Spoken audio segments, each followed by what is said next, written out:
I think most people in the society understand that the social contract is broken. I think that's something that you can see through loads of parts of the political spectrum, and especially amongst younger people as well, right?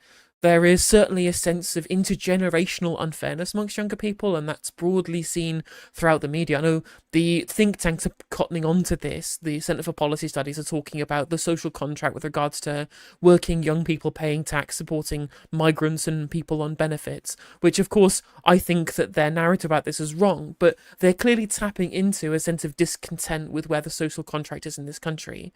Robert Jenrick is a Tory who's trying to get on this action, and he released this quite weird video on social media earlier today talking about the social contract and in the context of people skipping the fare to take the tube. Let's watch.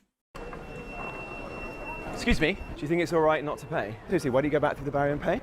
Do you want to go back and pay like everybody else? Do you think it's alright not to pay? Why don't you go back and pay? You can say off as much as you want, but everyone else has to pay. You're carrying a knife, you say? Nearly 1 in 25 people using London's public transport aren't paying for it. So there's 8 officers down there, but 1 minute away, that gate's wide open.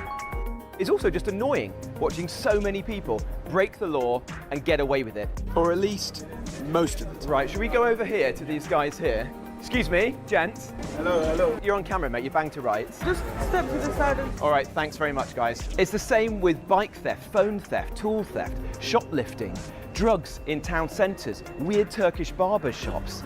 It's all chipping away at society.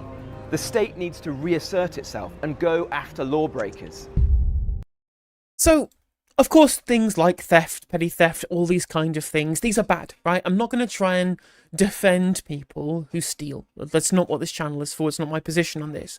I think it's important to frame this, though, in that what Tories and the right will do is, as Jenrick has done here, frame this as if it's the breaking down of society itself, right? We saw this in the 80s, in the dawn of neoliberalism, the talk of family values. We saw it in the 90s with broken homes and of welfare queens and broken windows policing in the United States, for example. And we saw this kind of narrative shape the politics of the kind of 2000s era as well.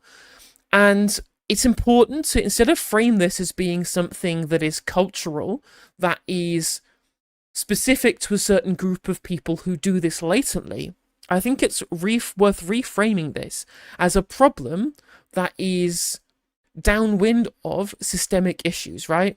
This is a representation of a failure of policy and of material conditions and the breakdown of society itself, rather than society is breaking down because of it, right? It's a symptom and not the cause.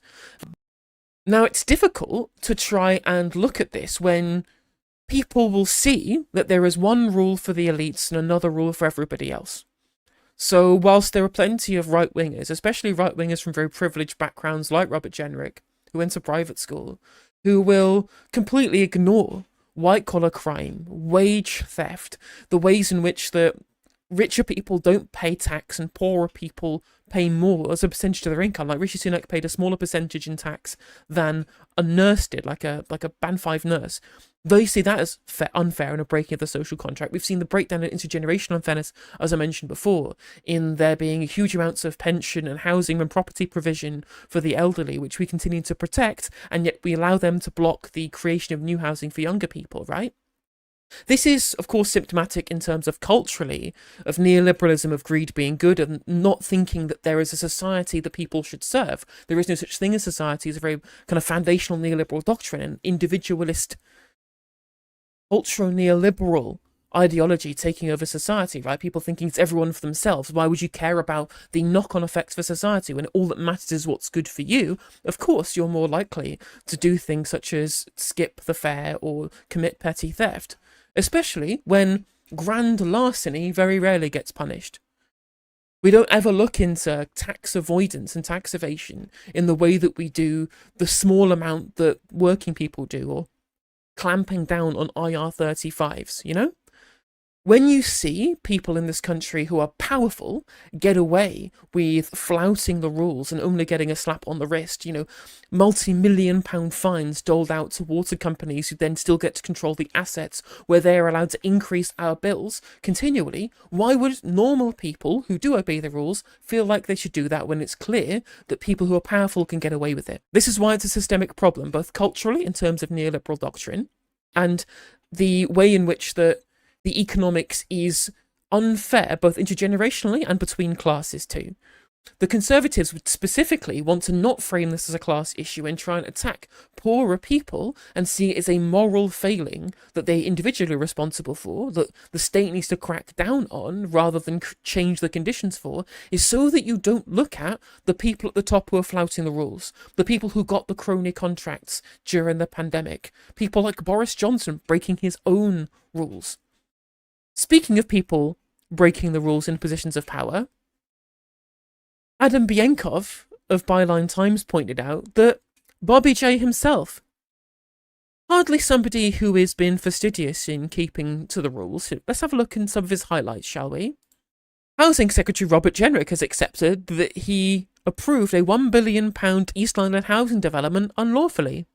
And accepted that the housing development was unlawful as well. Robert Jenrick admits deliberately helping Tory donor avoid £45 million tax bill by rushing through housing development. Do you think that's part of the social contract, Robert? Robert Jenrick claimed £100,000 in expenses for a third home. Do you think that obeys the social contract, Bobby? And of course, whilst we're on the subject of lockdown breaking, what about Robert Jenrick himself, who apparently, according to the Mirror, quote-unquote, broke lockdown rules twice by going to his second home? He urged the nation to remain in their own homes and travelled 150 miles to his second home. So there's nobody, right? I hate appealing to hypocrisy because it's a pretty cheap argument, right? But you can't have somebody who's in such a privileged position as an MP, who flouts the rules multiple times, who makes a mockery of the idea that everyone should follow the same set of rules within society, should then be able to lecture people during a cost of living crisis, committing things like petty theft. Again, no amount of me will condone behaviour that is unlawful, such as petty theft, right? But these things don't happen in a vacuum. These things happen during times of societal unease, through times with which the purchasing power of working people goes down. And patient zero for the failure in the purchasing power of working people, patient zero for the cost of living crisis, patient zero for a society where we treat greed as being good and it's everyone for themselves, is the Conservative Party and neoliberal ideology. They are patient zero for all of these problems, bar none. They were the ones who sold off national assets that everybody owns to privateers who are rinsing the public for all they're worth whilst ruining our waterways. It's the Conservatives and neoliberalism that taught people that there was no such thing as society, and trying to pay into a social contract was for fool's game, and that it should be everyone for themselves in a dog-eat-dog world, right? That was what they taught us. They deliberately used the economic method to change the soul, as Margaret Thatcher puts it, to create a society full of individualists. And on top of this, the cost of living crisis is intentionally fomented by their essentially cucking out to corporations and allowing them to skirt the rules that everyone else has to follow, whilst on top of that, instituting reforms into the way in which our labour market functions to depress wages for ordinary people to maximise profits for their donors, right? Using the political process specifically to benefit the few and not the many. And then they seem to be surprised when the many feel like society doesn't work for them. It's a very deliberate deflection tactic to try and blame the people on the ground, to try and blame the little people when they do bad things, when they have no other choice a lot of the time, when affording even basic necessities has become difficult in this country, rather than looking inward at the societal things that can change, to change the material conditions that create societal breakdown. And there are plenty of poor countries, there are plenty of poor societies that don't have this level of societal breakdown. What is incredibly important is that it is relative. It is relative poverty. It is relative deprivation. It is inequality that causes this. If everyone bands together because your whole country or society or community is poor, these things don't happen and you band together to try and make things better.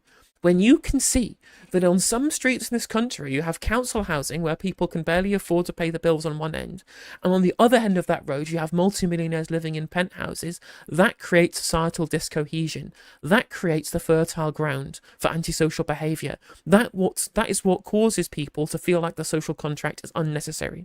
That is what people see on a day-to-day basis, is the rich, the elites, the powerful, the corporations, the friends of the government, and in some cases, government ministers and even the Prime Minister himself, not adhering to a social contract for everybody. And they think, well, if they don't have to follow the rules, why should I have to follow the rules? It's as simple as that. It's absolutely as simple as that. And there's a reason why you have far more cohesive societies in the social democracies in Northern Europe, in Scandinavia, why crime is lower, why people feel more connected to their communities, because they don't have this vast and deepening inequality and a breakdown in the social order to benefit the super rich at the expense of everybody else. Now then, you know that there are ongoing ructions in the Tory party, miles behind in the polls, muttering about Kemi Badenoch's leadership. She told us last week people would be angry with the Conservatives for some time to come. One of her team is in a hurry, though. Robert Jenrick made headlines and tried to break the internet this week, posting a video of himself chasing fare dodgers on the London Tube. And today, Mr. Jenrick, you're saying that prison officers, in some circumstances, should have guns. So under what circumstances would lethal weapons be used in prisons? Well, good morning, Laura. Thanks for having me on the show again. Look, our prisons are in crisis right now, and I'm warning today, as I have in the past, that unless the government acts, it is only a matter of time before, sadly, a prison officer is going to be held hostage and potentially killed. You've already seen situations like Axel Rudakabana, the incredibly dangerous prisoner who was the Southport killer, attacking, allegedly, a prison officer. You've seen the Islamist terrorist Hashim Abedi allegedly attacking a prison officer. And for these extreme high-risk prisoners, we've got to have the backs of prison officers. And to me, that means ensuring that within our prisons, there are specialist trained officers who have access to, in emergency situations, lethal weapons, not walking the wings, but have access to them if they need them. And I mean, it does just show to you how completely out of touch and dying the Conservatives are as a political brand. That at a time of huge geopolitical crises, at a time of decaying public finances and the public realm more broadly is decaying, people's standard of living has dropped. We had the biggest drop in living standards since the Napoleonic Wars under the Conservative Party. And on top of this, they're crashing in the polls. There's fights internally. They can't form a coherent narrative. They couldn't even understand why they lost, because nobody who was running for the leadership ever mentioned their failures on cost of living, which is the singular thing that most people brought up as their issue they cared about the most in the run-up to the election. That now they're in opposition and they're failing to oppose properly because Reform UK are leading in the polls and they're dwindling. Their idea of how to become politically relevant is to talk about something really nebulous about armed officers in prison, like scare tactics about what violent prisoners look like. I mean, you probably will find some people who will find this compelling, but not compelling enough to vote for you when they can't afford to pay their bills, which was your fault. It's just like the video that we saw of him accosting people on the tube for not paying their tickets. Irritating, maybe. Is it going to capture the soul of the nation when they go to the voting booth? Well, no, they're going to look at Reform UK, who are talking about the cost of living crisis. They're selling fantasy solutions, of course, but at least they recognise what people care about broadly, which, of course, Jenrick doesn't, and he's just trying to find any kind of scare tactic political campaign to maintain literally any relevance whatsoever. And that we give them stab-proof vests, that we give them tasers, that we give them baton rounds. We give them the confidence and the equipment that they need so they don't come home at the end of the day fearful for their lives and, God forbid, no one gets killed. And at the moment, the government is considering tasers. They're going to trial that in the summer. The Prison Officers Association says yes, please to tasers, yes, please to stab vests, and the government is considering that. But going to firearms in a jail is quite a step. So in what kinds of circumstances would they be used? And how would putting more weapons into a prison actually make them safer? Yeah, I'm sure all of the prisoners will definitely not try and get hold of those offensive weapons at all. And given the lack of funding for our prison system, again, because of the shit that Jenrick's party did when they were in government, I'm sure that there will be plenty of contingency plans to stop this. Well, we're not talking about prison officers walking the wings with a firearm. So what are you talking We're saying about? that in a high security prison, a maximum security prison, where these extreme risk individuals are held, in emergency situations, the officers should have access to these weapons so that they can restore order in the jails. Earlier in the year, the Chief Inspector of Prisons, Charlie Taylor, wrote a report predicting that it was only a matter of time before drones would be used to get weapons, explosives into prisons. He could see terrorist incidents being planned from our prisons. And some of those things have already come true. Just this week, we've heard a prison officer being stabbed, and it is believed that the knife was brought in by a drone. So this is going to happen, I'm afraid, and the government are dithering. We need them to act. We've got to protect officers. And again, he's looking at something that is clearly, obviously the result of slashing public sector investment, which again was his government's fault when the Conservative Party were in charge, right? This is clearly a failure of investing in the prison infrastructure, engaging in capital investment, engaging in upkeep of the public realm, which his government failed on. Consistently, they deliberately run on a platform of stripping away funding from the public realm, and then they wonder why security is so bad in prisons that people can fly over drones to bring in knives to be able to attack prison guards. And he's going, well, actually the issue isn't that we underfunded the prison system. No, how dare you blame us for underfunding the prison system? It's actually because there's just something unique about this era of criminals that requires firearms in the prisons that we never needed at any point before now. Yet, apparently, now, for some reason, the prisons have suddenly become overrun with violent criminals, and so the prison officers need the guns. I personally, chat, think it is far more likely that prisoners have always had this level of propensity to violence, and it is the cut to the prison infrastructure that have allowed these things to become incidents, and not just a random uptick in prison violence out of nowhere. And generally speaking, the safety of officers is now a massive problem. I was outside Wandsworth Jail the other day, talking to an officer who stood in his lunch break. I said, how are things going within the jail? He said, look at my boot. There was blood on his shoe. And that had happened at 10 a.m. that day. One of his colleagues had been attacked by a prisoner. These guys do not even have high-collar stab-proof vests right now. That's wrong. We've got to look after these people. They're doing a tough... No, you should have looked after these people. You were in government for 14 years. You were the ones who were supposed to have been funding this, and you didn't. This was the guy who, in his campaign video to be Conservative Party leader, he praised Cameron and Osborne for fixing the economy, and is now in opposition complaining about all the things that David Cameron and George Osborne did to take money away from public services and public infrastructure. The two examples he gave were of non-white prisoners. I mean, of course he is race baiting here. It's very, very true that he is race baiting. I'm assuming that is his referral that he's trying to make to this idea that somehow prisoners are now uniquely violent in this modern era that they weren't before, when of course the difference is that we've done austerity and this has caused all of the cracks in the prison infrastructure to propagate further. At no point at any of this has he ever brought up any statistics, any data. Oh well, violent attacks on prison officers per prison population numbers as a percentage have increased such and such in the last year, or since 1997, for example, you know? He's not brought up any actual statistics that compare things on percentage basis. What he's done is said, oh well, there are these black and brown people in the prisons now and they did these violent things. Look at these anecdotes I have. Data? No, just anecdotes here, friend.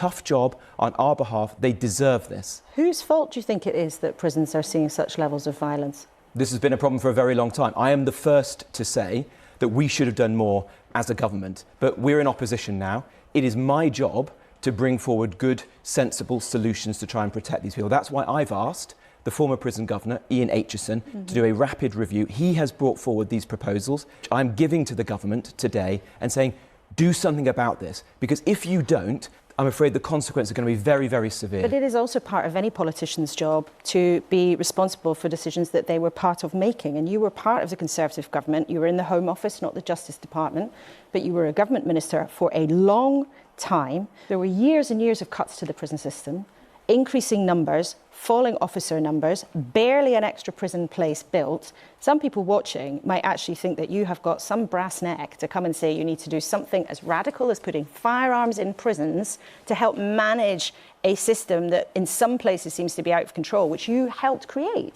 Wow, what's this? Laura Kuenssberg doing a journalism, holding a Conservative Party politician's feet to the fire? Well, I never. If only she had done this at any singular point at all ever during the coalition government, when these cuts were being made in the first place, maybe we wouldn't be in this mess in the first place. Literally looking at Laura Kuenssberg go, well, people think you've got a brass neck for coming here and expecting to get away with all of the austerity that we let you get away with when you're in government. But now you're out of government, we can harangue you for the bad things you did. Well, unfortunately, the horse has bolted, and now these prison officers are being attacked, Laura. So thank you very much for your pointed criticism.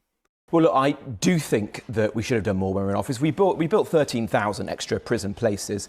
One of the mistakes that was made was decommissioning the old Victorian jails before the new ones had come online. You left the prison systems in chaos. And one of your own former Conservative colleagues, Alex Chalk, viewers might remember him, after he left government, he said, I was trying to say on the inside we had to do more, and the government wouldn't act, and we left behind a terrible legacy. Look, Literally, they had to call the election early, otherwise they would have got found out that they'd have essentially failed their obligations under the prison system as a government. They called the election to get away from having to deal with the political fallout of having found to have essentially left the prisons in completely dilapidated conditions. Like, these people had to change the date of their election because of how much they'd failed on this stuff. Yeah, they would have been taken to court over it, exactly. Just the barefaced cheek of these people. It's insane. Should have done more. But look, what Labour are doing now is making the problem worse. And they are reaching for the easy lever of letting prisoners out early. Well, they're also building many more places. I think that's disgraceful. I think it's a good thing to do. We already have too many people in prison anyway. And there are plenty of people who are low-level offenders who could be let out. There are people on IPP charges who should have been let out fucking decades ago. I don't think it's necessary to have such a large prison population as we do. On top of this, it's worth pointing out how much of a giant failure prison privatisation has been. Again, another thing that we're not going to get from the criticism of our prison system, but private prisons have been awful. They've been terrible in terms of the overall outcomes and the money spent on them. People are already incensed in this country about prisoners being let out early, and they're now saying that all sentences below 12 months are going to be scrapped. So burglars, thieves, people committing what I think are really serious crimes, like a thug who assaults somebody, very unlikely to go to jail. People committing even more serious crimes, like an arsonist or a domestic abuser, going to get out having served just a third of their sentence. And the most serious criminals, like a killer or a rapist, only serving half their sentence. But what if, this is pathetic. What was the and if I could just say, Laura, because this is important, last week, MI5, the National Crime Agency, police forces like the head of the Metropolitan Police, said this is going to unleash a crime wave on our streets. And yet many people would argue, and the government would argue, that they were faced with a situation where they had little option. Prisons were full to bursting, and they were forced to release people early in order to keep the system in something that looked even vaguely manageable. And it's a former Conservative minister, your old colleague David Gauke, who's made these recommendations about changing sentencing. Yeah, I mean, she's right. She's doing another journalism here. I'm not going to disagree there. There was no other solution. You can't just build prisons overnight, unless you're the People's Republic of China, of course, right? Like, why? Why did they allow it to get into the position where the Labour government had to release other people? There were a backlog. People were waiting. People were in custody, waiting for hearings that couldn't happen because of lack of funding of the justice system. They couldn't put them in prison places when they had been convicted because the prisons were full as well. Like, the whole system had been completely destroyed because these people wanted to get rid of the 50p rate in the pound of tax during the 2010s so that they could also just make a bunch of cuts elsewhere, such as in the prison infrastructure, right? Short-term taxes for their high earners or whatever, the people who vote for them, the affluent, and then they cut important infrastructure spending on basic governance. And then they're trying to blame the people who've picked up the mess for having to make tough decisions. Ironically, in this situation, I would class this as a tough decision. Not the easy decisions they've made elsewhere they claim are tough decisions. This was an actual, genuine tough decision that they had no choice to make because of the ridiculous, counterintuitive failure of austerity. Well, look, I don't pretend there are easy answers to this, but I do not agree with the government that there is no alternative. Or your old colleague, David Gauke. What Shabana Mahmood, the Justice Secretary, has said is they need to find around 9,000 extra prison places in the years ahead. There are 10,800 foreign national offenders in our prisons. Get these people out of our prisons, deported from our country. If she brought forward emergency legislation to do that, like disapplying human rights laws, I would back her tomorrow. Get the 17,800 people who are in prison, on remand, awaiting trial, through the system. Get the courts working. Why didn't you do this? Again, they keep saying, oh, well, the government should do this and it's terrible that they're not doing this and they're letting the country down. You could have done this when you were in government. Now, I disagree with somehow disapplying human rights law because you think that these people shouldn't deserve them, right? Again, the whole point of having human rights codified in law is so that it applies to everybody, to be able to avoid state overreach. And I agree with those principles, right? They want to pick and choose where they apply for political ends, essentially. I disagree with this. But even if you do agree with this, why didn't the Conservatives fucking do it when you were in government?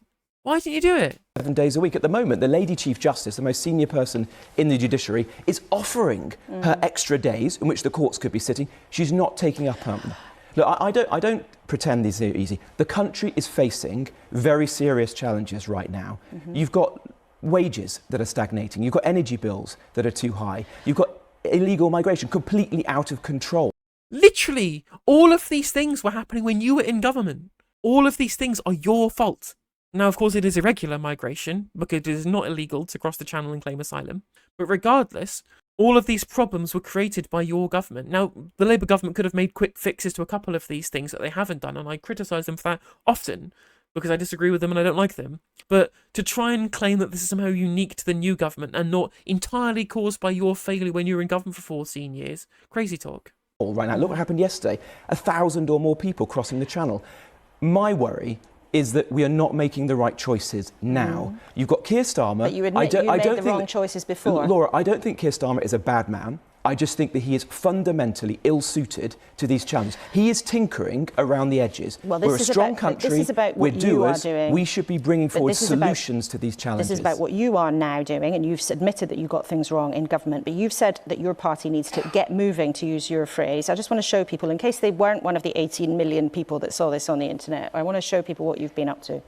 And again, just this guy is trying to claim that he actually really thinks that all of the bad things they did he never supported and that they got things wrong and he admits it. When in his own video that he did to be Conservative leader, when he announced his Conservative leadership bid, the first thing he did was praise the coalition government, who are patient zero for all of these policy failures that he is now saying is bad. Just a giant hypocrite. Me? Do you think it's all right not to pay? Seriously, why do you go back to the barrier and pay? So you were posting a video of yourself chasing down fare dodgers in London. Now, you obviously created a lot of the headlines that I suspect you rather desired, but you were talking about shoplifting, bike theft, and what you said were weird Turkish barbershops. Are you encouraging people to be vigilantes, to take the law into their own hands? No. Look, my job as Shadow Justice Secretary is to raise issues, and you can do that in Parliament, and look, I do. I forced Labour to bring in emergency legislation to stop two-tier sentencing guidelines coming in the other day. But sometimes you actually have to get out there and get stuck in, shame the authorities into taking action. And I was fed up, like clearly many other people were, by the reaction to the video, at the fact that people were fare dodging. Ordinary people who are law-abiding feel like fools. They feel like mugs that they're paying on public transport and other people are not. And it's bigger than just public transport. You're talking about graffiti, people, playing obnoxious music on buses. You're talking about shoplifting, mobile phone theft. There's a genuine sense, I think, in the country, if you get out of Westminster, that the public realm is deteriorating. And would you do? You hear that, chap? The public realm might be deteriorating. I present to you the coalition government that I have spent the last 20 minutes critiquing. I present to you the failures of public infrastructure investment that are the result of the politics that he openly supports. That his hero is Margaret Thatcher, yet the public realm has disintegrated. The social contract is broken. Well, don't you know, Mr. Thatcherite, that there is no such thing as society? There are only individual men and women and there are families. And yet here you are expecting people to adhere to a social contract that you yourself don't even adhere to because you broke the rules when you were in government, personally, multiple times. Do that again? You do it when there isn't a camera following you? You do that kind of thing? Look, I think it's something that we should do, but I'm not asking other people to do that. You've obviously got to look after yourself. But it's right that politicians raise these issues on behalf of the public. That is my job. That's what I'm always going to do.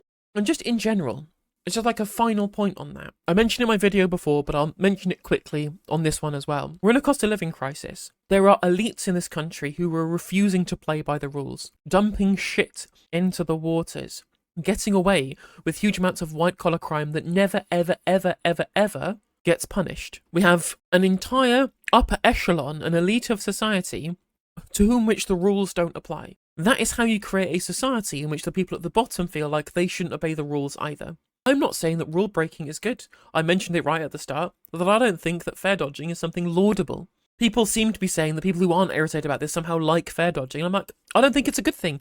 There needs to be upkeep on public transport. I use a lot of public transport. And therefore, being able to have money available to be able to fund the upkeep of the infrastructure and pay the people who work there is important, right? I'm not never going to defend that stuff. But what you have to understand that this hasn't come out of nowhere. People are going to be quick to blame broken families or blame the parents or just a poor generation of people that's got the wrong attitude or bad culture, when in reality, there is a material basis for this. There is a material basis for this, where we have a two-tier society, where one rule applies for the elite and another rule applies for everybody else.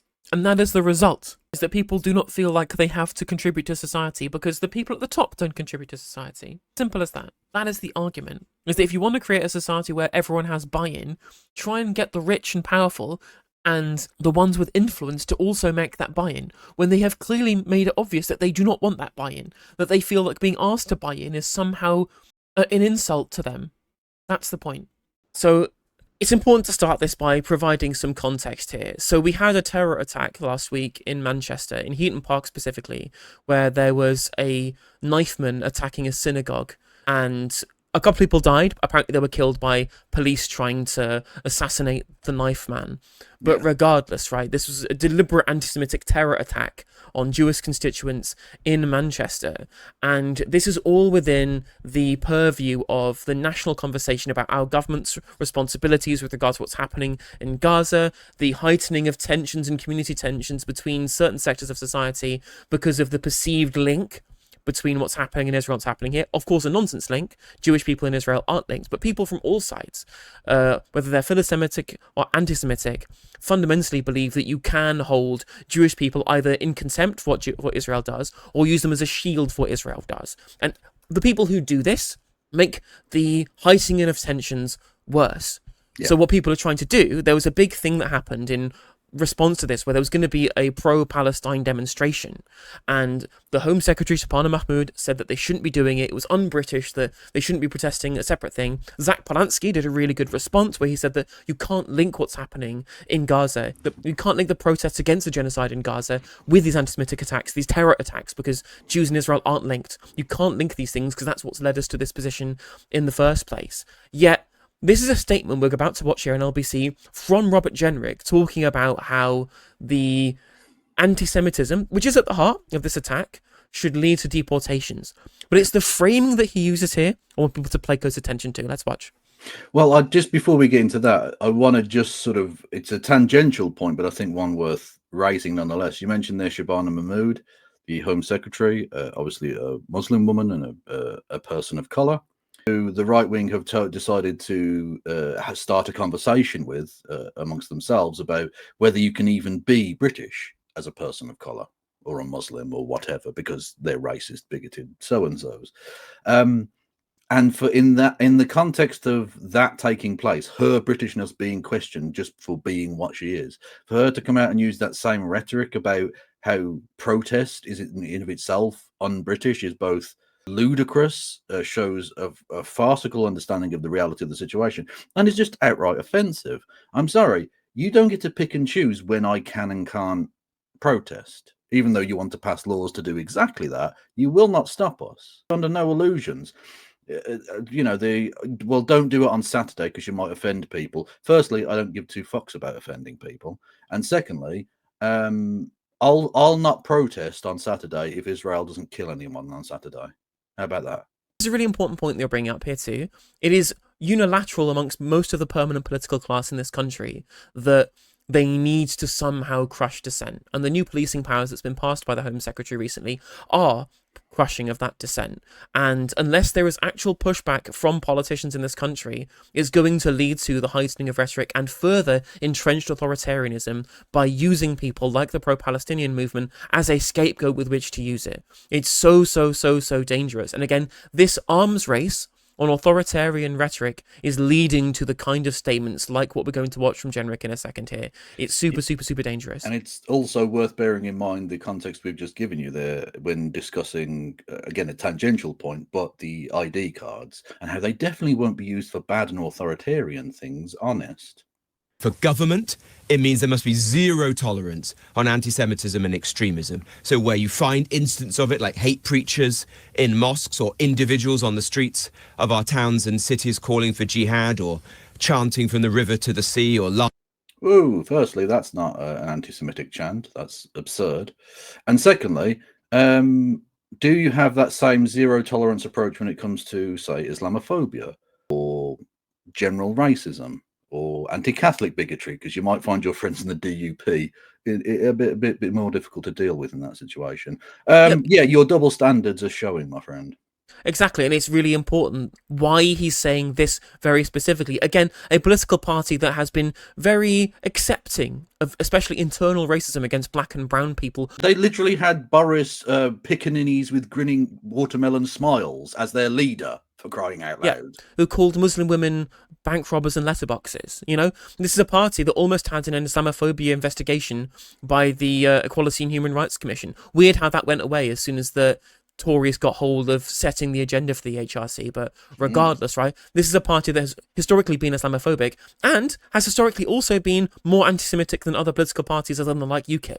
So it's interesting how he's only weaponizing this against certain sectors of society. And it's worth pointing out as well, jihad just means holy war, right? It can mean a personal one, it can mean a broader one amongst the community. It doesn't necessarily mean terrorism or anti-Semitism. And again, it's just an Arabic word. Right? It may have, for example, a history of being used to support terrorism or whatever it is, right? But just because you use that word in the same way as you might use words such as martyr, you might use words such as intifada, that doesn't necessarily, like intifada could mean first or second intifada. It just means resistance or shaking off, right? The way that they will take Arabic words and then make it use scary terrorism rather than just a word that Arabs use that may have certain contexts or certain meanings depending on how it's used is racism, right? Yeah, exactly. And my favourite example of that is Allahu Akbar, which just means God is great. Technically the same God as Christians and Jews believe in, the God of Abraham. Indeed. Turns out there are Palestinian Christians and they say Allahu Akbar because they say God is great because they also believe that because they believe in a God.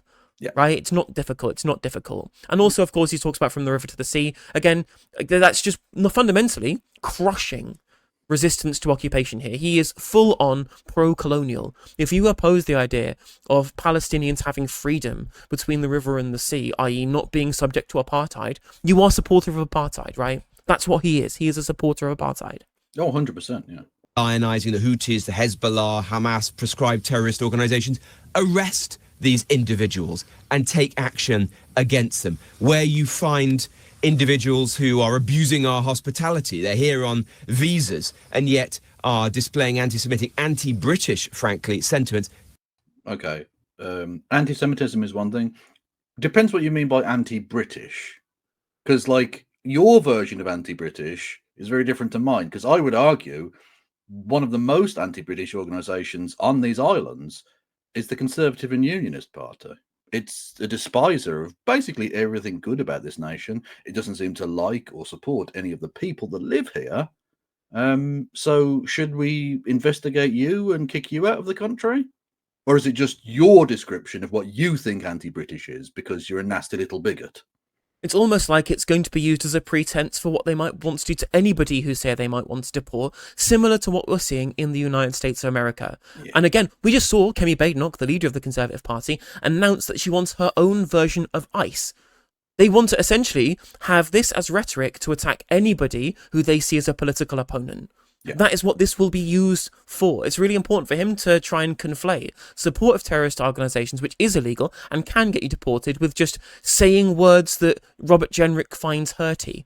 Right? Again, people trying to conflate the idea of people being cancelled for people saying things that people don't like, which is a social kind of form of ostracization, which has nothing to do with the power of the state. Suddenly, we see Robert Jenrick here, Mr. fucking free speech himself, going, I should deport you for saying things that I don't like. This is full-on Trumpian rhetoric, full-on Donald Trump rhetoric. And also, thank you for correcting me in chat. Jihad just means struggle, not holy war. I will correct that in the video I put up later. Thank you. Indeed, and Robert Jenrick, let's not forget, literally argued that the Star of David on the Israeli flag should be at every port of entry into the United Kingdom. So, is that anti-British to want a foreign flag flying at every port of entry? Turns out it's not actually about Britain or British people. It's about geopolitical interests. It's about our colonial interests in the region. That's all it's ever been about. Exactly, and as my chatter points out, if they tear up the ECHR like they want to do, we'll just become Guantanamo, UK. Literally, again, the ECHR has nothing to do with whether or not that we are allowed to deport people who come here to seek asylum. That's the Refugee Convention. The reason they want to get rid of it is using the excuse of weaponizing it against minorities, exactly the same as why they're using digital IDs. They're using it to say, you want to stop migration, you have to give us this authoritarian power. The same is true with the European Convention on Human Rights, so they can rip that shit up, and eventually, anything that they can do to refugees and asylum seekers, they will do to you at home. Don't say I didn't warn you. Yep. Kick them out, deport them as quickly as possible. And then every institution in our country needs to take a long, hard look at the way it conducts itself. Some of our universities, Mr. Yeah, let me Jenrick. give you a couple of examples. In universities, we've seen Jewish students' dorm rooms doors with swastikas posted on them. We've seen anti-Semitic... Has that actually happened? I have been reliably informed by people who are in the student movement that yes, that has happened. Yeah. Whether that's from actual Nazis or whether it's from left-wing anti-Semites, right, remains to be seen. You remember what happened with Luciana Berger, talked about the anti-Semitism that she'd faced, which did involve swastikas, and it was terrible, right? Turns out it was from right-wingers.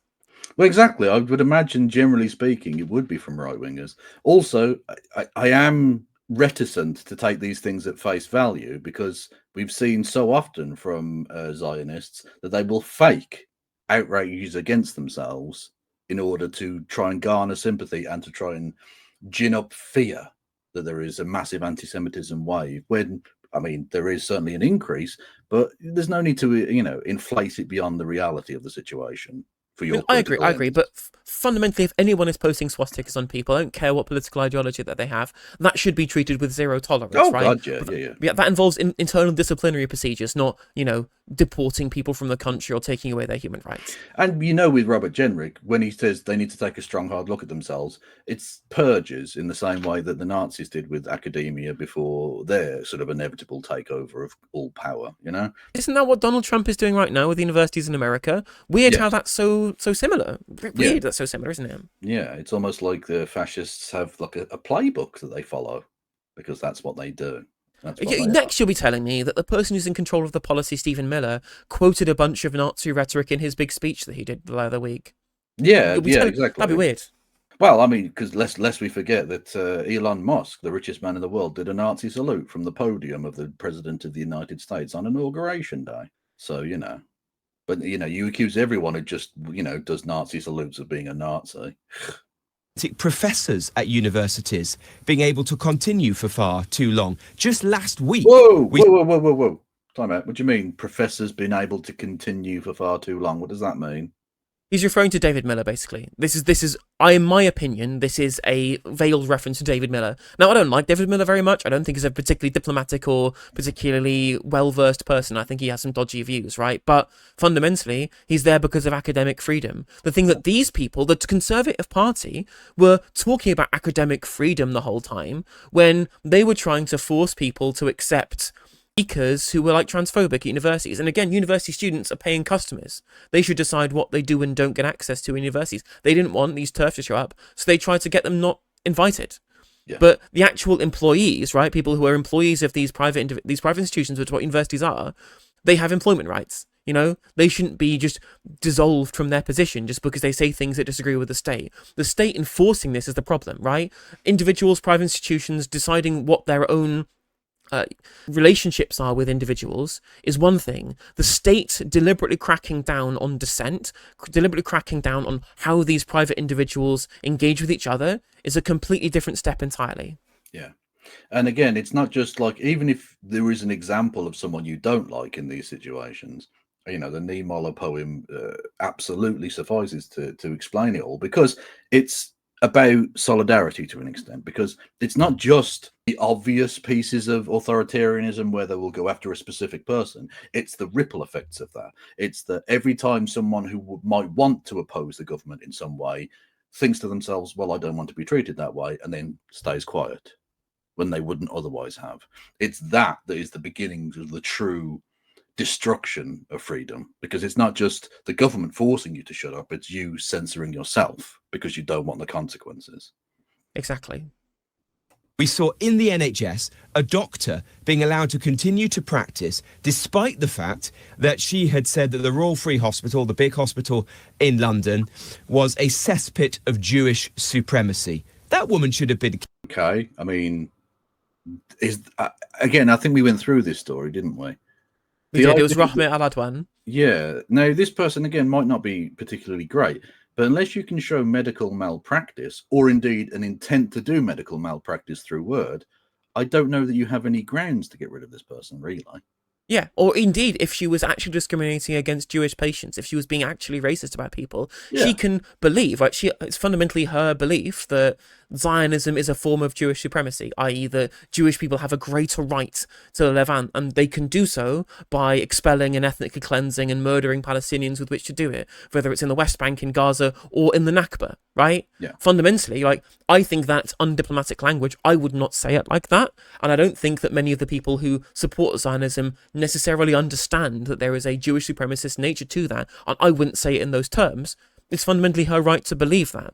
Saying that you oppose ethno-supremacy is not the same as believing in ethno-supremacy, which is what racism is, right? Yeah. Like, I personally believe that I would not use those words. I don't think it's good. I don't think it's diplomatic. Fundamentally, she can't have a medical license revoked for opposing ethno-supremacy. You can't do that. That's not racism. I'm sorry. Kicked out of the profession immediately, and yet the individuals, leaders in their profession, decided to allow her to continue to practice. That's wrong. Again, as well, we've got to weed out this, root it out. That is exactly the same thing as what Wes wants to do. Override independent bodies politically to try and crush down on dissent that he doesn't want, right? Again, it's super different. Internal bodies, private institutions, doing it of their own accord because they don't want those links, those bad press, whatever it is, to try and get what they want out of some kind of private interaction. That's a much different thing than the state not only wanting to essentially prescribe certain kinds of speech, but to also want to override individual independent bodies making these rulings is insanely authoritarian. And again, it's straight out of the Trump playbook. It's 100% Donald Trump, 100%. Yeah, no, absolutely. This is genuinely chilling. Quite a terrifying look at the Britain that he wants to create. An authoritarian hellscape where any dissent will be crushed, either legally, extra legally, professionally, economically. He's a mad bastard, yeah. It absolutely is. He absolutely is. What is really important to understand as well is that this is the UK's version of Project Esther. Do you know what Project Esther is, Kev? I've heard of it, but tell me the details specifically. So what Project Esther is, it's a campaign by right-wing evangelical think tanks in America, essentially to weaponize the pro-Palestinian cause as a way of A, fomenting authoritarianism from the state. It's what is being done by the Trump administration in the United States now and will come to the UK if people like Jenrick come to power. And it's also a way of being able to essentially use that as an excuse to crack down on all leftism, to crack down on all leftism, using the pro-Palestinian cause as a vector with which to do so. I believe it's from the Heritage Foundation. It was in Project 2025, and is essentially saying we can rip up the civil protections for left-wing people. We can essentially use it as a new form of Red Scare purges of left-wingers from our society, and using the power and money and influence of the Israeli lobby with which to do it. It is one of the scariest things that I think I've ever seen come out of one of these Heritage Foundation Project 2025 stuff, because it fundamentally is about trying to excise all ideological opposition to conservative, from Western chauvinist, from Zionist politics out of society. And we're seeing the results in America. We're seeing all the rhetoric the same as what Jenrick was saying there, all the policy prescriptions the same as what Jenrick is saying there. Project Esther, these evangelical Christian Zionist think tanks are coming to the UK, maybe just in rhetoric and policy, but potentially in terms of funding and influence as well. And they're coming here not just to take out pro-Palestinian people, but to take out the left broadly. Oh yeah. If you think it will just stop at migrants, if you think it will just stop at protest, if you think it will just stop at pro-Palestinian voices, you are wrong. It will come for you if you oppose the totalitarian instincts of conservatives in this country. If you do not oppose the conservatives, you will be the only people who are safe. Yeah, exactly. That's it. Well, and It's a even chilling then, effect. it's the Niemoller poem all over again. You know, reworded. First they came for the Palestinian activists. I said nothing because I was not a Palestinian activist, etc., etc. And eventually they'll come for you too, because that's the kind of hateful purity spiral that these organizations get themselves into. Because nothing can ever be pure enough. They rely on hatred and othering of other people in order to exist. And eventually you run out of the good, quote unquote, targets and will just go for your own in the end. Exactly, and it's a chilling effect specifically to make sure that there is no opposition once this starts happening. Yeah. It's so totalitarian and scary. I mean, we saw the first they came for the communist stuff when Donald Trump was on stage talking about the enemy within, about essentially just all left-wingers are the enemy within and they need to send the army after them, you know? This is the vector that they're using it for, like, oh, well, you support resistance to colonial occupation, therefore you are anti-West, you're anti-Britain, you know? You're saying anti-British things by opposing Israeli colonization of Palestine. Jenrick wants you fucking deported. Yep. That is what he is saying there. That is the And think about subtext. This, as a British person as well, obviously it's disgusting that would happen to someone who's like here on a visa. But obviously he couldn't deport me or you. So what would he do? What would our punishment be exactly?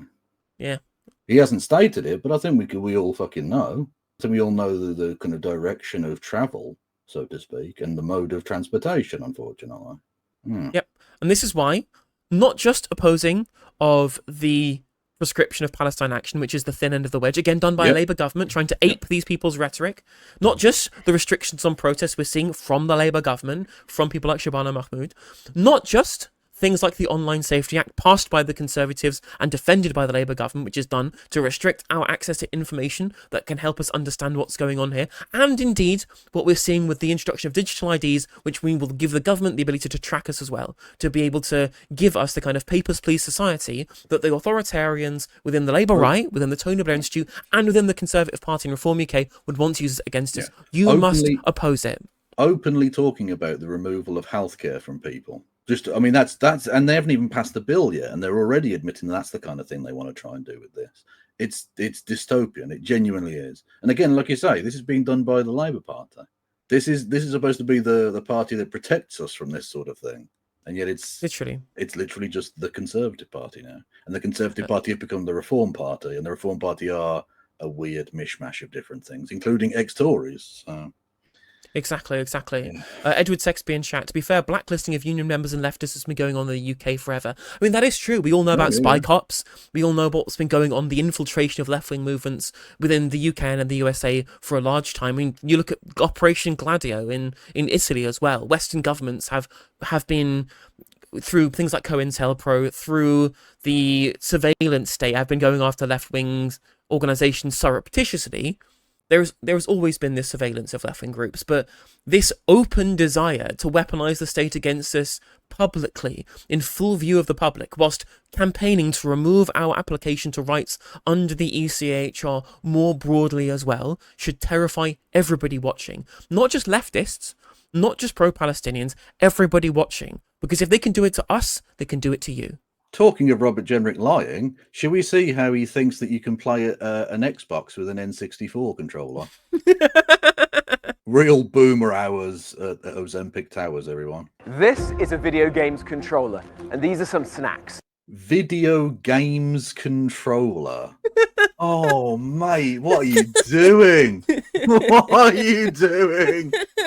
That's tragic. Honestly, that's the look. I am not great technologically, but that is the most boomer thing I've ever heard. That's almost like that American dickhead. It was like the internet is a series of tubes. It's that. Well, it's really giving American Senate questions, isn't it? So what is a video games?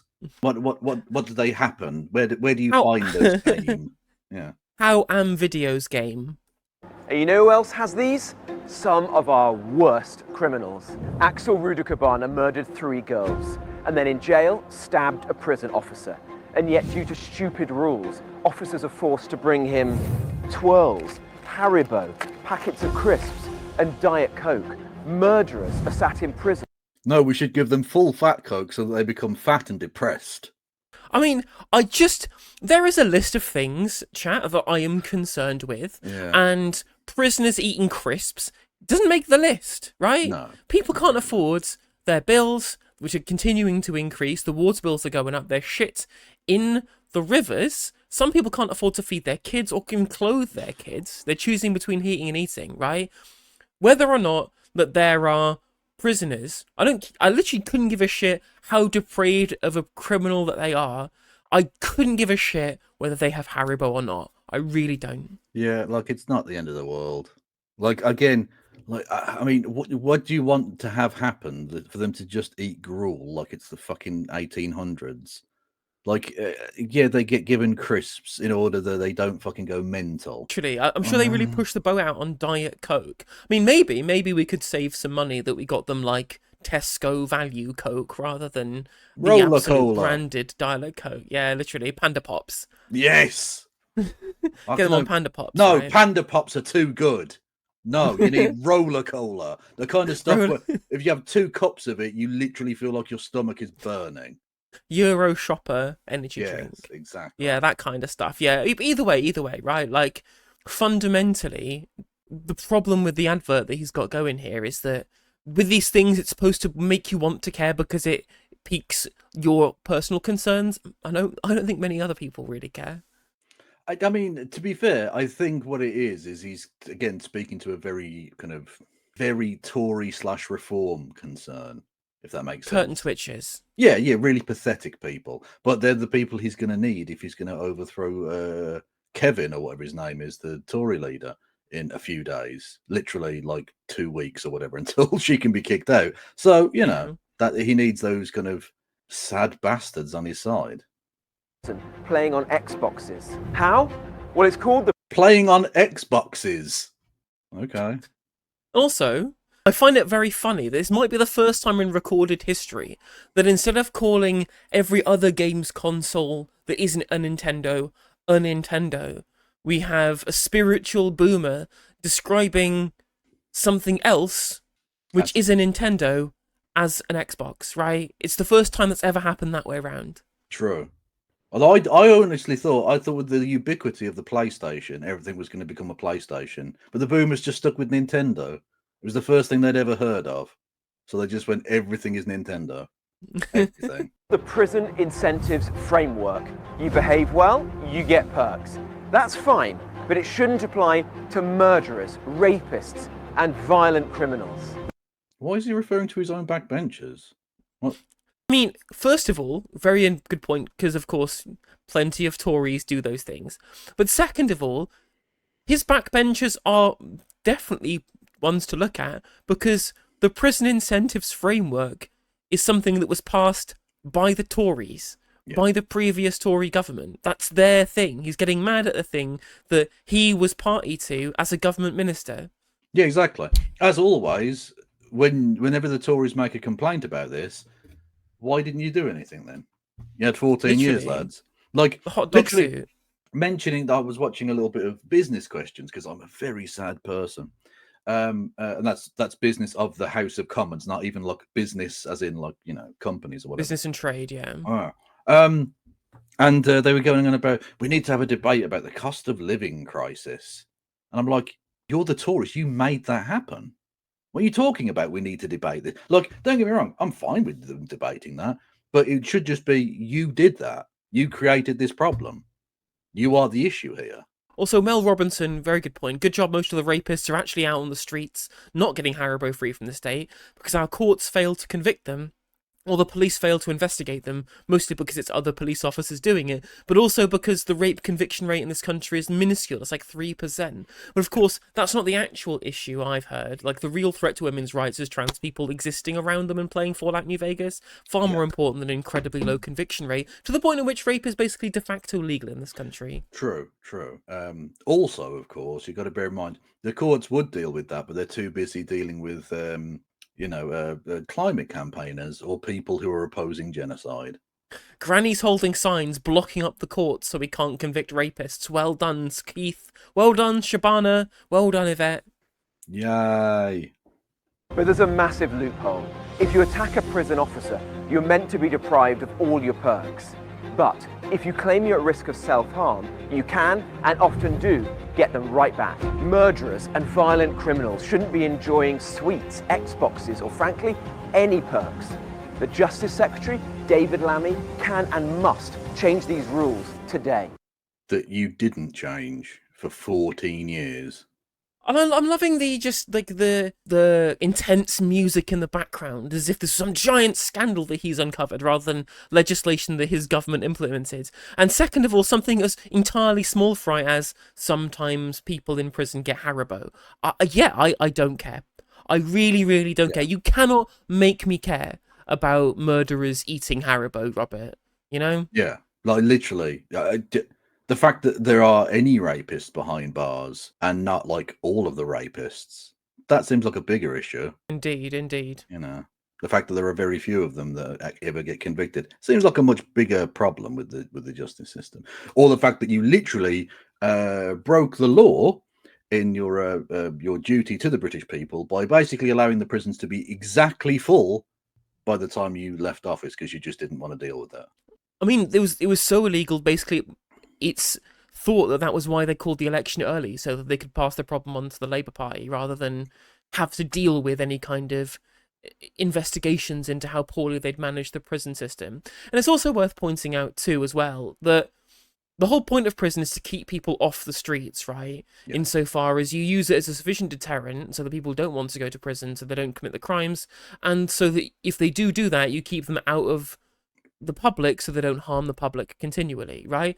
Does anybody really think, is there anyone out there who genuinely thinks that there are people out there who would have committed crimes who then weren't going to do so because they didn't want to go to prison, and then heard, maybe if I actually do it and I do go to prison, I will get Diet Coke and access to Banjo Tooie, so actually I have decided I will do the crime? No one, of course, is doing this, you know? Yeah. No, but again, as so often is the case with the Tories, they don't care about how it's supposed to work. It's just about making very, very damaged people feel better than other people, in essence, right? They just want like with the curtain twitchers you talk about, or the people who are like, oh, I work hard every day, and therefore, people who are asleep when I go to work in the morning are bad, regardless of the reasons why that might be the case. They're inherently like the skivers and strivers, and it doesn't matter. You've not looked into it. Like he went to Handsworth, he didn't talk to any of the people. He just went, they're not integrated. It's not a matter of how it's supposed to work or how indeed it does work. It's just make awful people feel better than regular people. Exactly. Yeah, you play to like moral heartstrings rather than any actual kind of utility or anything like that. Hey there, if you enjoyed the video, make sure that you like and leave a comment. That helps the video out in the algorithm. If you subscribe and ring the bell, it'll let you know when I go live. I stream every day on YouTube and Twitch. You can also follow all of my socials down in the description. And if you want to support me in a more financial manner, there's a join button for membership to just 99p to be a member on YouTube, as well as a Patreon, and there's some merch there as well. And hopefully I'll catch you on the next video. Take care.